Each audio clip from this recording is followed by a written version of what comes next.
Welcome, guys. In case you're watching it on, this very tutorials on YouTube, then definitely that is Faculty of Intellectuals. And once again, I welcome all of you back, and I hope you enjoyed the previous tutorials. So today we'll be looking at this, that is learning. However, you may be asking that we've done the first session, which has to do with the introduction to general psychology. So why are we moving to session 5? I'm to believe that if you're in the University of Ghana and you're studying learning, majority of those studying, you are studying general psychology, majority of I said majority of those studying general psychology at this moment are studying biology as well, okay? So most of the things we've skipped are in biology. Okay, so when we get to biology, we'll make emphasis on them. Okay.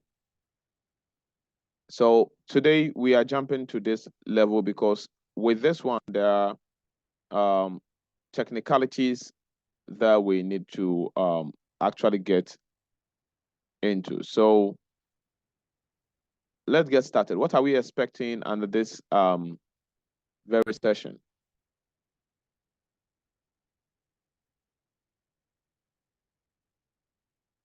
Okay, so we have to know what learning is and what learning is not anyways, okay?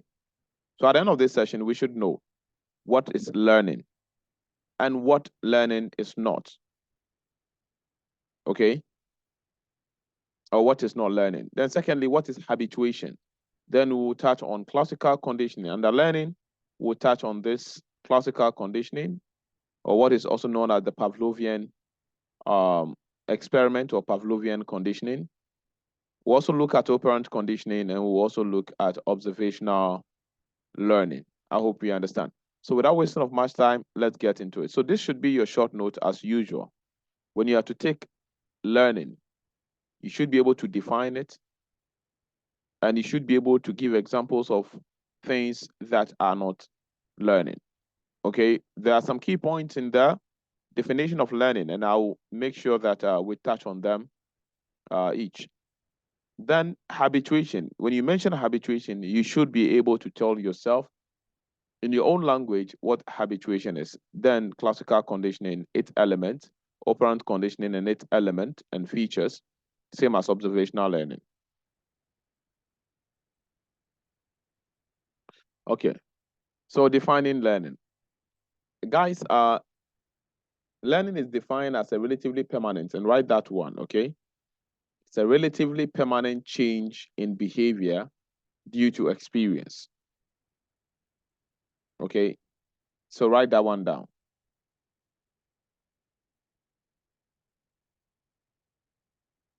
I said learning is a relatively permanent change in behavior due to experience.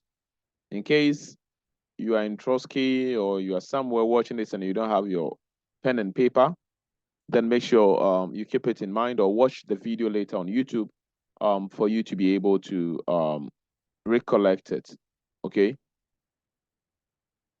We are saying that learning is a relatively permanent change in behavior due to experience. Let me see if I can have maybe a yes. Okay. Why can I even write? Okay, so we are saying that it's,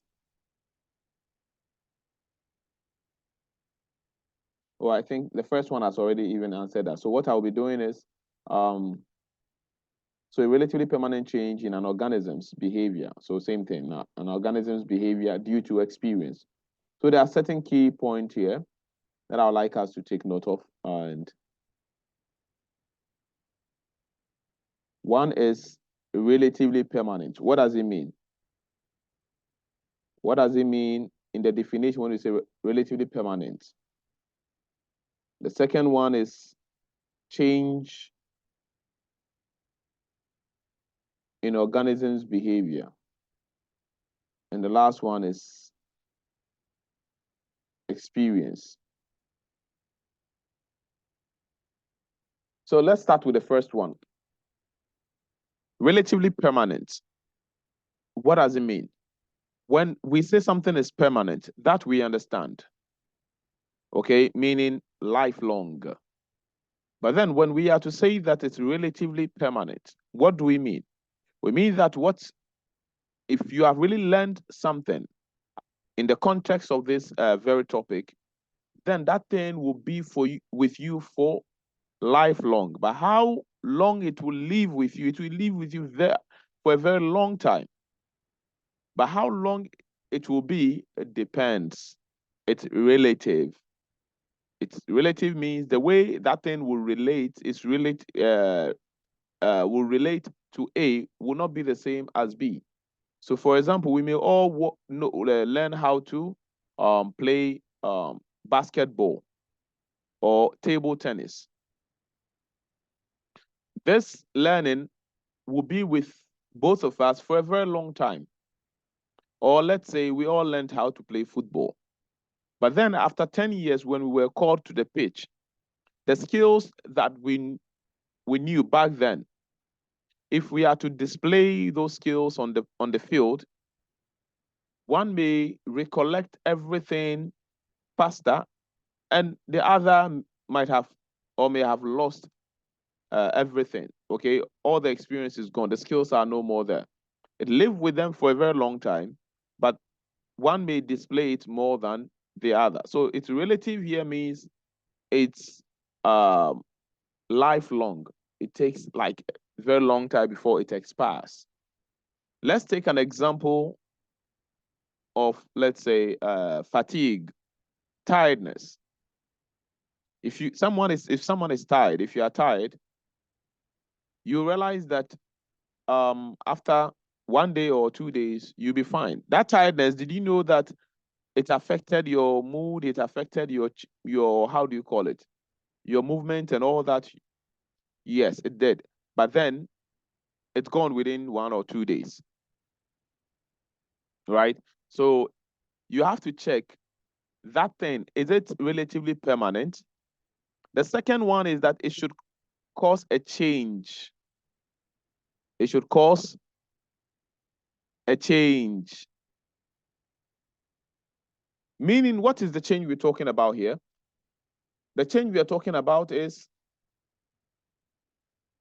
when you are to compare the current performance of the individual to that of the prior behavior, okay, or the prior performance, you realize that there has been an improvement or there has been an alternation, okay, an improvement between the previous one and the current one.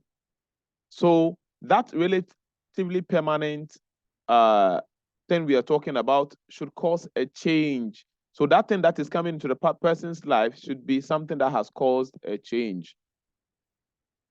And the last one is behavior. The last but one is behavior. The change we are talking about, the improvement we are talking about should be seen in behavior, in the person's behaviors, because we are studying psychology. I hope you understand. It's not about the growth of the person's muscles. No. We are talking about behavior and mental processes. So what is behavior here? Again, guys, this can appear in short notes or essays or whatever, where you have to define what behavior is. Or sometimes even in objectives or feelings, where you have to define what a behavior is. So pay attention to this and take note. Pay attention and take note. We say behavior is response to stimulus. As simple as that.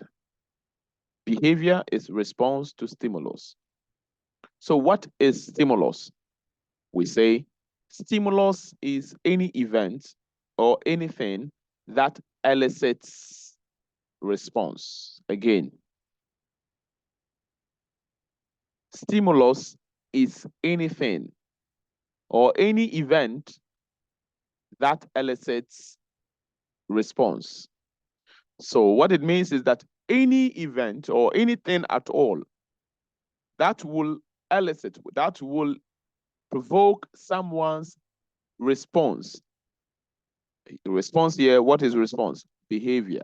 You see, behavior is a response to stimulus. So anything at all that will call for someone's response or an organism's response, that thing is stimulus. So if there's a music that popped and I heard it and I was like, it's too loud or it's too faint or it's this or it's a good music, a bad music, I don't want to listen to this. All these things that are going on in your mind, they are all called responses, behavior. The music is the, how do you call it? The stimulus. I hope you understand, because it elicited your response. It elicited your behavior. I hope you understand. So if someone touches you from the back or from wherever, and you have to feel it and understand that you are being tapped, you are not being slapped. Okay, I should take which side again?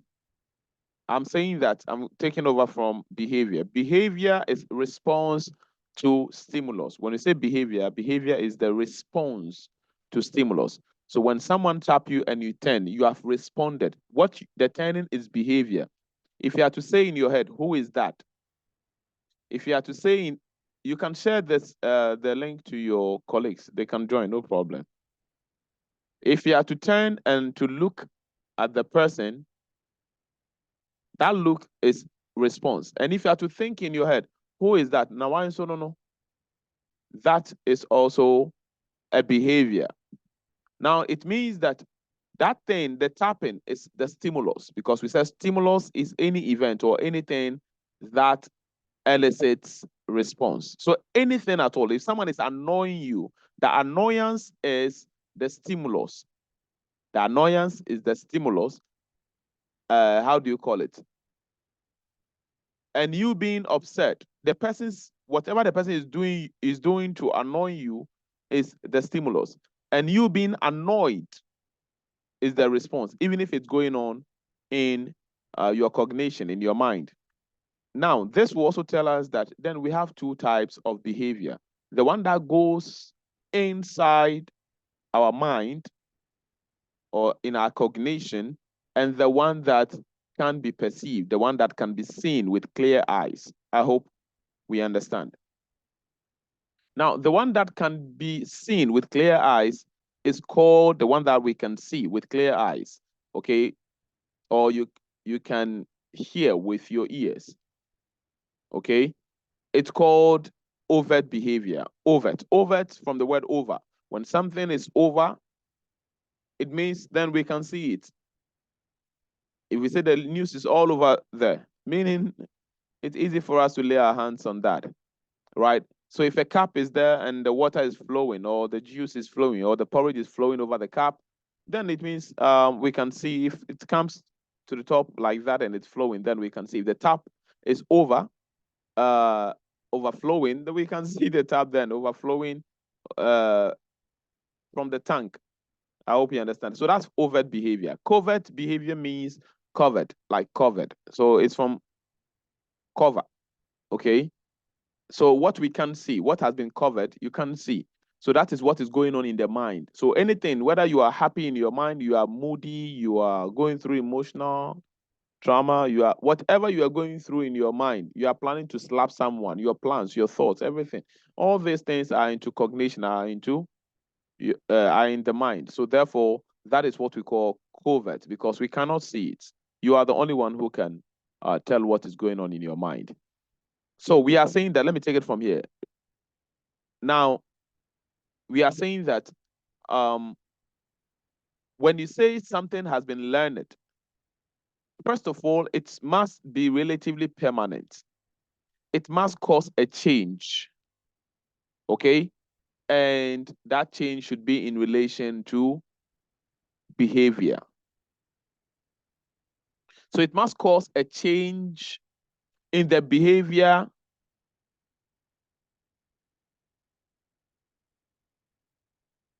I think we'll be going off soon, but if we do, come back with the same link or with the same logins. Okay, so that change in behavior should be relatively permanent with the person. Okay, so someone will ask, what if one wakes up and then he's suffering from stroke? Now, stroke is relatively permanent. It causes a change in an organism's behavior. Therefore, are we going to say that that stroke is learned by the person? No. So we go to the last, how do you call it? The last element in the definition.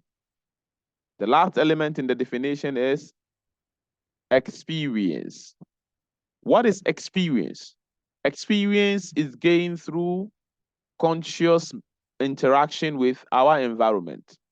What I mean is that when we are not asleep, when we are not dozing off, and we are consciously means we are aware of our environment and we are interacting with our environment, we are gaining experience.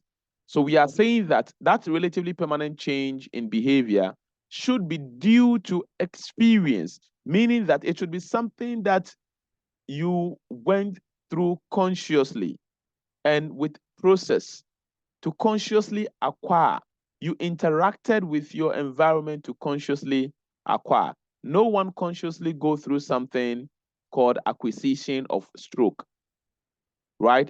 So then, therefore, we can't call stroke learning. I hope you understand. Good.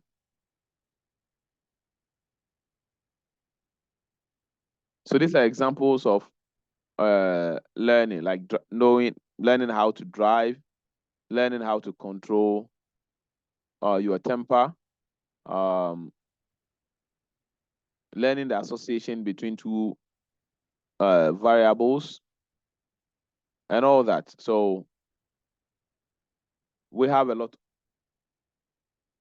We have many types of learning, anyways. So let's take this into consideration so that when we see a question, a problem or scenario question, and you are being asked something from it, you'll be able to, if you know the elements of learning, if you know the characteristics of learning, which is embedded in the definition, if you know this, then definitely you'll be able to solve a lot of learning questions. Now, this means that anything at all, any, how do you call it? Any scenario at all that does not qualify or fails any of these characteristics, whether behavior or change or relatively permanent or experience, if it fails just one, remember that that thing is not learning. That scenario is not learning. And I hope you understand. Okay. If you have a question or something, don't forget to type it in the comment section or in the chat session. Okay.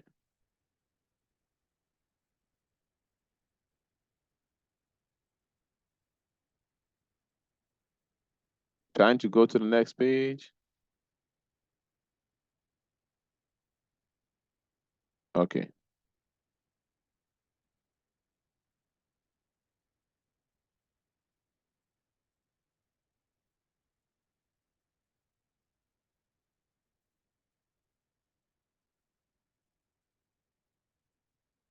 Okay, so let's go to the first one. All these three, they are known as associative learning.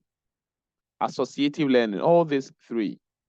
And let's not forget that, associative learning. Now, we'll be taking the first one. What do you mean by associative learning? Now, the first one is associating two stimulus. Now, we know what stimulus is, right?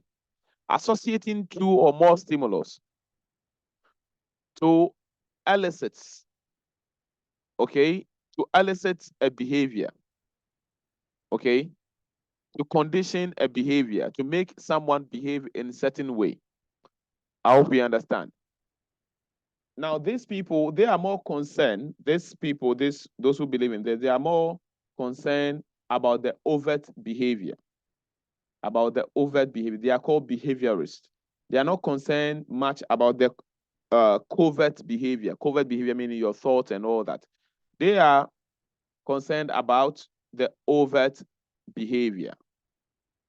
I hope you understand. So they are saying that when you say classical conditioning, what do we mean? I said that is associating it. Remember, it's under associative learning. So associating two or more stimulus to elicit a behavior, to condition a behavior, to make someone behave in a certain way, and for the person to learn that behavior through the association of those stimulus or stimuli that were associated.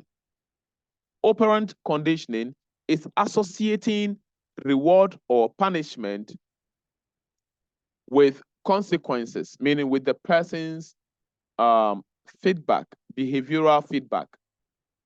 So, for example, if anytime you are feeling body ache or headache, okay, there's a drug you go to buy. When you tested the drug for the first time, you felt relieved and you slept well.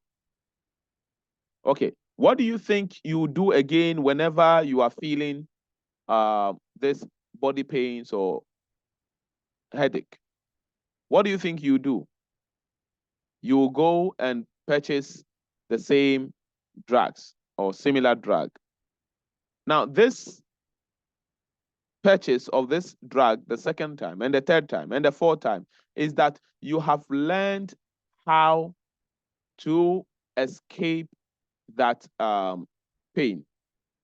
You have learned how to escape that pain.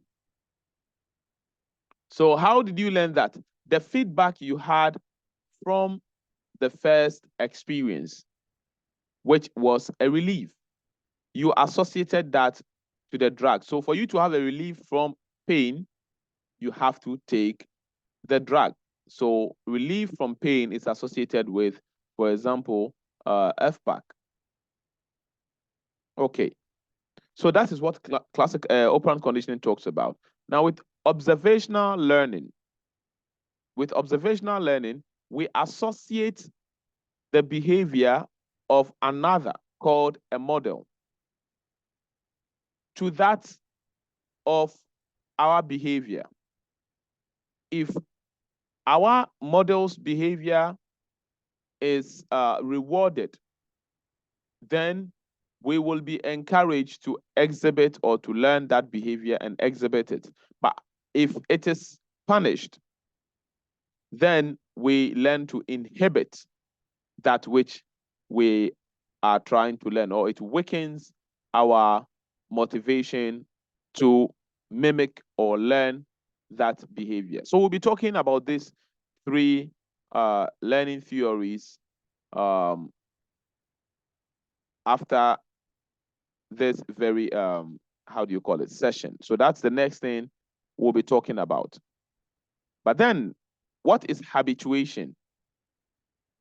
What is habituation? That is the last thing. I think by the time we finish with this, the time will be up. Habituation is, I used to say that when there's sensory adaptation, when the stimulus does not further elicit response, when the stimulus does not elicit further response.